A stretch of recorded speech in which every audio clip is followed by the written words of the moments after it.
नमो बुधाय साथियों, स्वागत है आपका समय कल्चर चैनल पर, जहां हम हर परंपरा, हर रिवाज को तर्क और विज्ञान की कसौटी पर परखते हैं। आज रक्षाबंधन का दिन है और चारों तरफ राखी, भाई बहन के प्यार और रक्षा के वादों की बातें हो रही है। लेकिन रुकिए, क्या राखी वाकई सिर्फ प्यार का प्रतीक है या इसके पीछे सामाजिक नियंत्रण की कोई चाल छिपी है?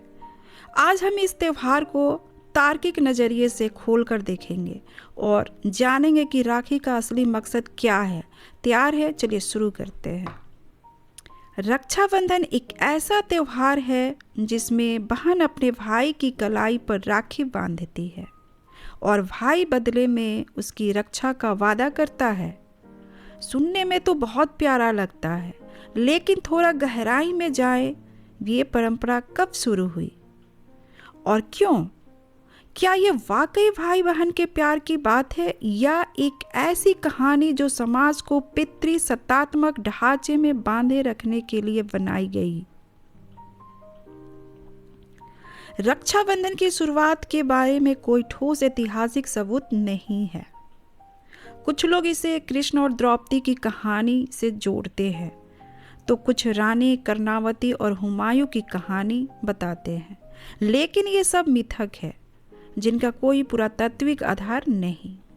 तर्क की नज़र से देखें तो राखी का उद्भव उस पितृसत्तात्मक समाज से हुआ जहां औरतों को कमज़ोर माना जाता था। राखी का असली मकसद था औरतों को पुरुषों पर निर्भर बनाना और पुरुषों को उनकी रक्षा की जिम्मेदारी देकर समाज में उनकी सत्ता को और मजबूत करना। ये एक तरह का मनोवैज्ञानिक अनुबंध है जो औरतों को ये विश्वास दिलाता है कि उनकी सुरक्षा पुरुषों के बिना अधूरी है। सोचिए, राखी का पूरा कंसेप्ट औरतों को रक्षा की जरूरत वाली छवि में ढालता है। क्या ये संदेश नहीं देता कि औरतें स्वयं सक्षम नहीं है?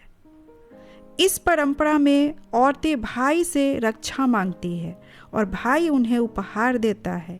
ये एक सामाजिक अनुबंध है जो पुरुषों की श्रेष्ठता को बढ़ावा देता है। और हाँ, ये सिर्फ भाई बहन तक सीमित नहीं रहा।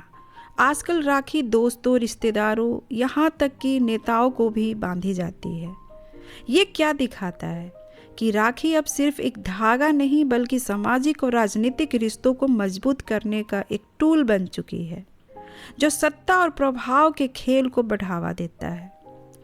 कुछ लोग कहेंगे राखी तो बस प्यार और विश्वास का प्रतीक है, लेकिन तर्क की नज़र से देखें तो ये प्यार कम, प्रचार ज़्यादा है।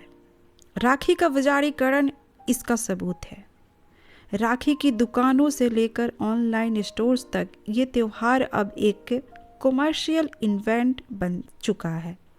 महंगी राखियाँ, डिजाइनर मिठाइयाँ और उपहारों की होड़, ये सब क्या दिखाते हैं कि पूंजीवाद ने राखी को एक भावनात्मक प्रोडक्ट में बदल दिया है जो लोगों की जेब से पैसा निकालने का नजरिया है। और सबसे बड़ा सवाल, अगर राखी सचमुच प्यार का प्रतीक है तो क्या बिना राखी के भाई बहन का प्यार कम हो जाता है? तार्किक दृष्टिकोण से देखें तो राखी का कोई धार्मिक आधार भी नहीं है। ना कोई वेद इसका जिक्र करता है, ना ही कोई प्राचीन ग्रंथ। ये एक सांस्कृतिक रिवाज है जिसे बाद में धार्मिक रंग दे दिया गया ताकि लोग इसे बिना सवाल किए माने। लेकिन तर्क हमें सिखाता है कि हर परंपरा को कटघरे में खड़ा करना जरूरी है।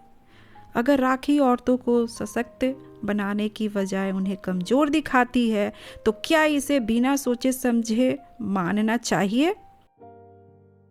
साथियों, राखी का सच यही है, ये कोई प्यार का धागा नहीं बल्कि पितृसत्ता और बाजारवाद का जाल है जो औरतों को कमजोर दिखाने और पुरुषों की सत्ता को बढ़ाने के लिए बनाया गया है। क्या हम 21वीं सदी में भी ऐसी परंपराओं को ढोते रहेंगे जो हमें बांटती है और सवाल उठाने से रोकती है? समय है जागने का, तर्क करने का और हर रिवाज को कटघरे में खड़ा करने का। नीचे कमेंट में बताइए, क्या राखी वाकई प्यार का प्रतीक है या समाज का बनाया हुआ एक और ढोंग? अगर आपको लगता है कि ऐसी सच्चाइयों को और लोगों तक पहुंचाना चाहिए तो इस वीडियो को अभी शेयर करें अपने साथियों को, परिवार और उन सभी के साथ जो तर्क की रोशनी में जीना चाहते हैं। और हाँ, ऐसे ही बेबाक तार्किक कंटेंट के लिए हमारे चैनल को अभी सब्सक्राइब करें, क्योंकि सच जानना, सवाल उठाना और आज़ाद सोचना ये आपका हक है। मिलते हैं अगले वीडियो में, तब तक तर्क की चिंगारी को आग बनाए रखें। नमो बुद्धाय।